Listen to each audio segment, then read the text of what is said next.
The psychology of moral collapse. The most terrifying monsters in history weren't born evil. They were good people who convinced themselves they were doing the right thing. Every genocide, every act of systematic cruelty, every betrayal that destroyed lives was carried out by individuals who genuinely believed they were the heroes of their own story. The uncomfortable truth is that evil doesn't announce itself with horns and pitchforks. It arrives wearing the mask of righteousness, and it's coming for the good people first. Right now, there's someone in your life who considers themselves a moral person, who prides themselves on their ethics and values, who would be horrified at the suggestion they could ever do something truly harmful. But statistical probability says that this same person will at some point commit an act that contradicts everything they claim to believe. They won't become evil overnight. They'll slide down a psychological slope so gradual they won't even notice they've changed until it's too late. What you're about to discover will fundamentally alter how you see morality, virtue, and the people around you who claim to be good. Oh, we're diving into the psychological mechanisms that transform saints into sinners, the philosophical frameworks that explain why moral people become the most dangerous, and the hidden process that turns your strongest values into your greatest vulnerabilities. By the end of this video, you'll understand why being good might be the most dangerous thing you can be, and why the road to hell truly is paved with good intentions. The message that follows is not for the weak. Why your brain betrays your values. The human brain has a fatal design flaw. It's wired to protect our self-image at all costs, even when that self-image is completely wrong. When good people are faced with evidence that their actions have caused harm, their minds don't accept responsibility. They rewrite reality. This psychological defense mechanism, called cognitive dissonance, means that the more someone identifies as good, the more their brain will work to justify bad behavior rather than admit they're capable of evil. The result is that moral people often become more dangerous than those who never claimed to be good in the first place. There's a specific moment in every good person's moral collapse that changes everything. The first time they compromise their values just this once for what they believe is a greater good. Maybe they lie to protect someone's feelings. Maybe they bend rules to help a friend. Maybe they stay silent when they should speak up. This single act of moral flexibility creates a psychological precedent that makes the next compromise easier, and the next one after that inevitable. Each small betrayal of their principles rewires their brain to accept increasingly larger betrayals. The most dangerous aspect of human psychology is our ability to rationalize anything after we've already done it. Good people don't wake up one day and decide to become evil. They make a series of small decisions that each seem reasonable in isolation. They tell themselves they're being pragmatic, that they're considering the bigger picture, that sometimes you have to break a few eggs to make an omelet. By the time they realize what they've become, they're so invested in their justifications that admitting wrongdoing would destroy their entire sense of self. What makes this process particularly insidious is that good people are often surrounded by other good people who enable their moral drift. When everyone in your social circle shares the same values and biases, they become an echo chamber that reinforces your justifications and makes your compromises seem not just acceptable, but noble. The group's collective moral identity becomes more important than individual accountability, creating a situation where entire communities of good people can participate in systematic harm while genuinely believing they're doing the right thing. How good people become monsters. History's most horrific atrocities weren't committed by people who identified as evil. They were carried out by individuals who saw themselves as patriots, protectors, and moral crusaders. The Holocaust wasn't executed by cartoon villains.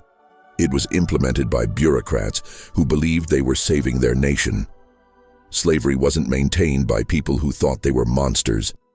It was justified by those who convinced themselves they were civilizing an inferior race.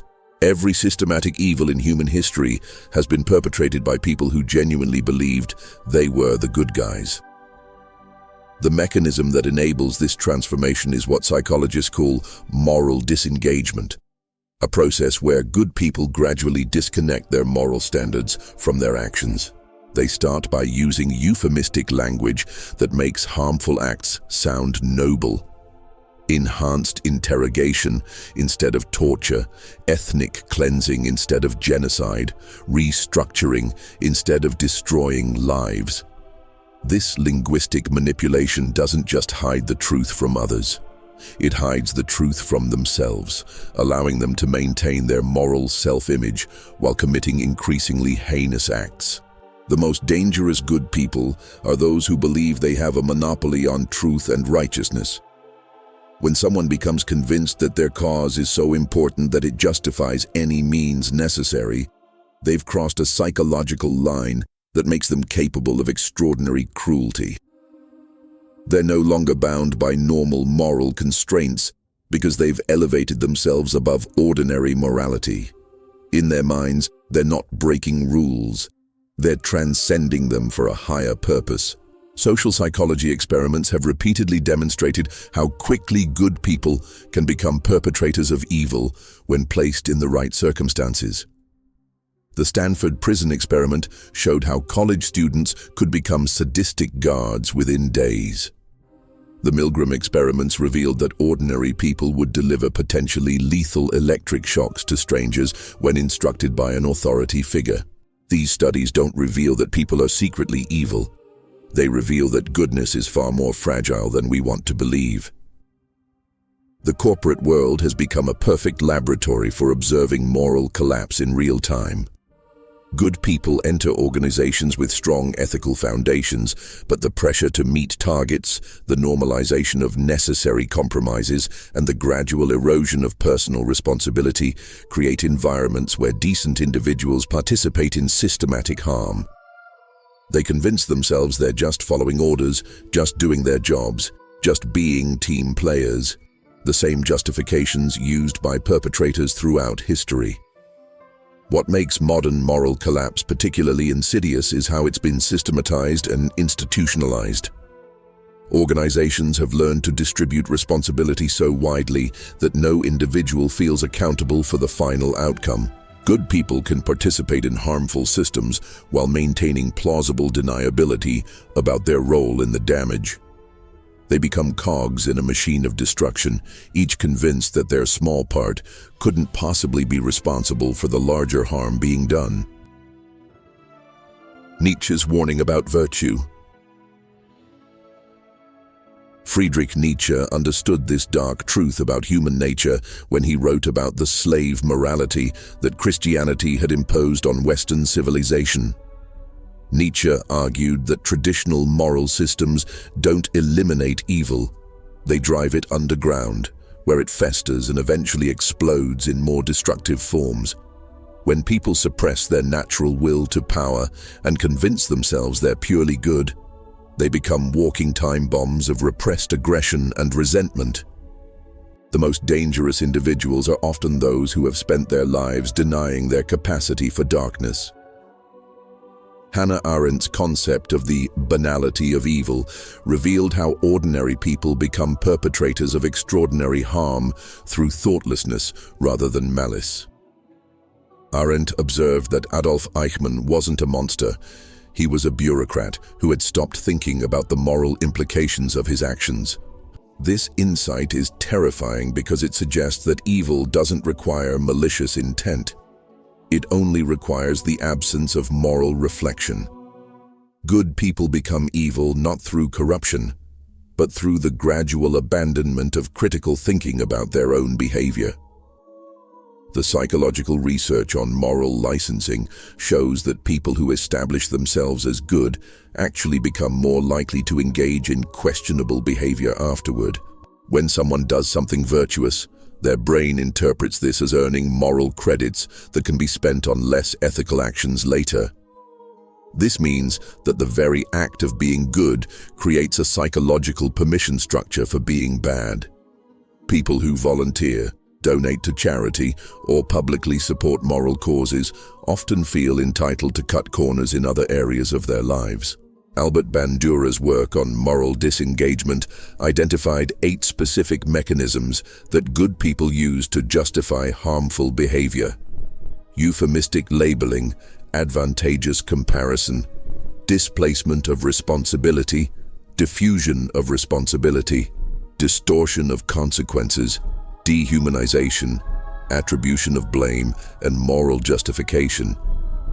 These aren't conscious strategies. They're automatic psychological processes that activate whenever someone's actions conflict with their moral self-image.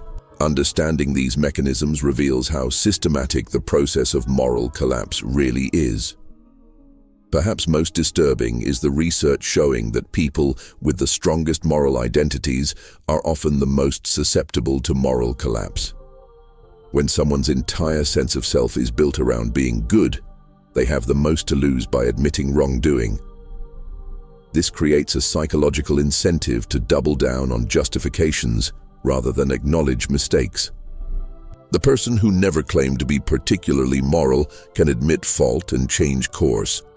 But the person whose identity depends on their goodness will often choose self-deception over self-correction.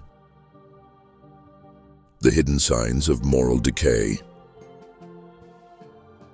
There's a specific psychological test that can predict with frightening accuracy whether someone will become a perpetrator of harm, and it has nothing to do with their moral beliefs or stated values. Instead, it measures something called moral flexibility.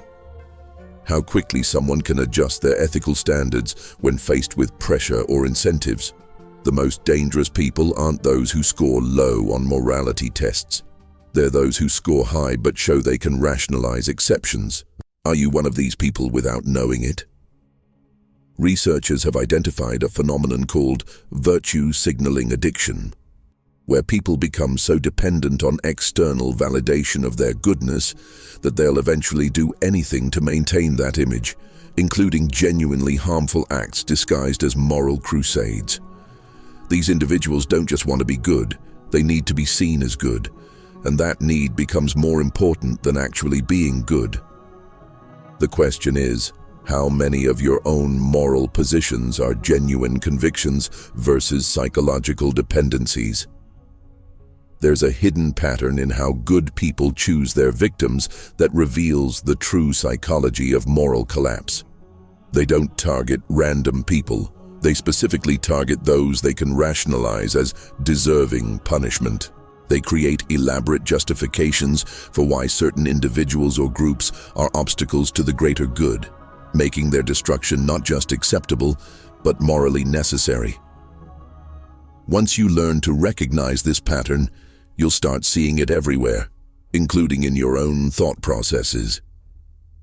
The most chilling discovery from recent psychological research is that moral collapse follows a predictable timeline that can be mapped and measured. There are specific warning signs that appear weeks or months before someone crosses major ethical lines, behavioral changes that indicate their moral reasoning is breaking down. These signs are so consistent that they can be used to predict when someone is about to betray their own values. The terrifying question is, what signs might you be showing right now? But here's the twist that changes everything. Some researchers argue that the capacity for moral collapse isn't a bug in human psychology. It's a feature. They suggest that people who can't override their moral constraints when circumstances demand it are actually less equipped to survive and protect others in extreme situations.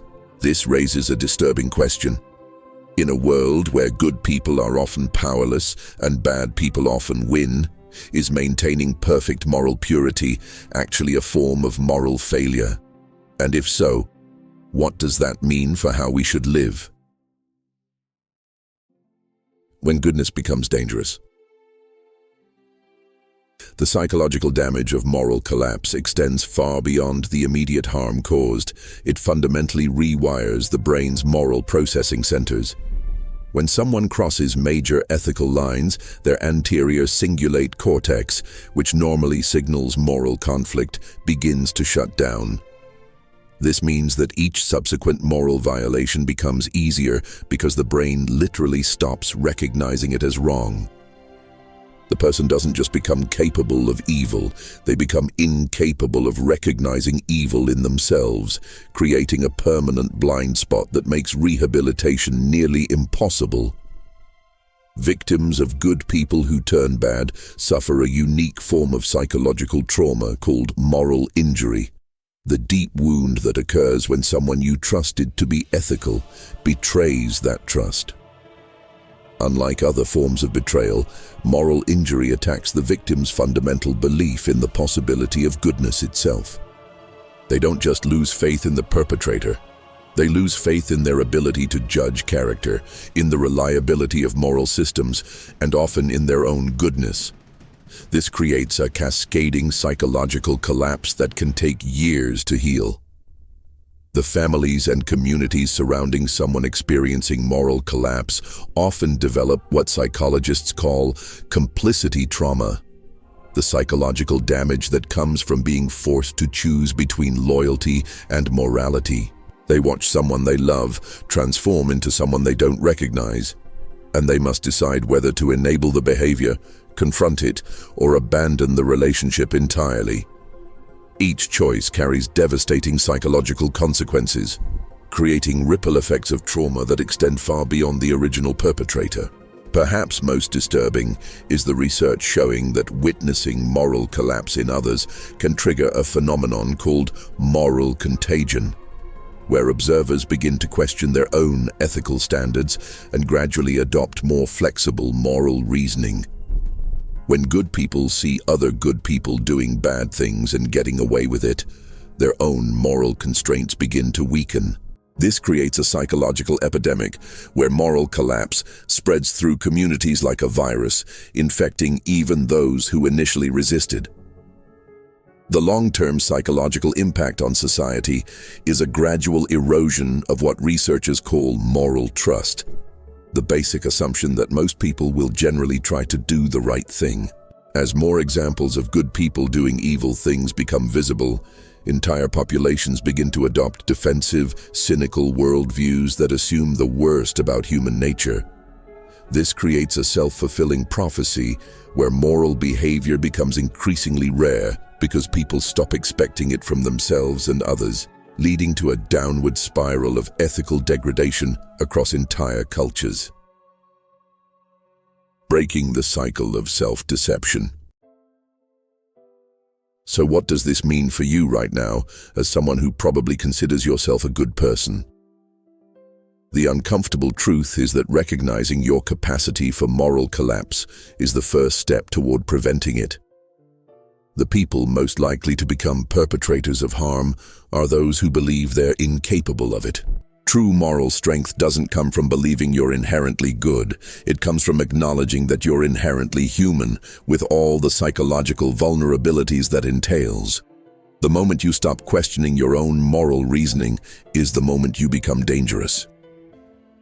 The real tragedy isn't that good people can do evil things, it's that most of them never realize they've crossed the line until it's too late. They spend their lives convinced they're the heroes of their own story, never recognizing that they've become the villain in someone else's. The only protection against this fate is radical honesty about your own motivations, constant vigilance about your moral reasoning, and the humility to admit when you've made mistakes before they compound into catastrophes. Remember this: every person who has ever committed an act of systematic evil started exactly where you are right now, convinced of their own goodness, certain of their moral superiority, confident that they would never cross certain lines. The difference between you and them isn't that you're inherently better.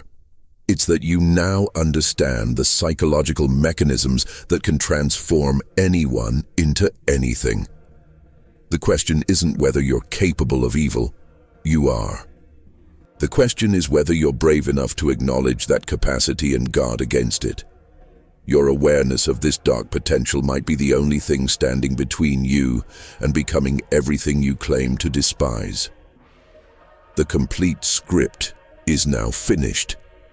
This structure provides maximum psychological impact while maintaining high retention through uncomfortable truths, philosophical authority, and a powerful conclusion that directly challenges the viewer's self-perception.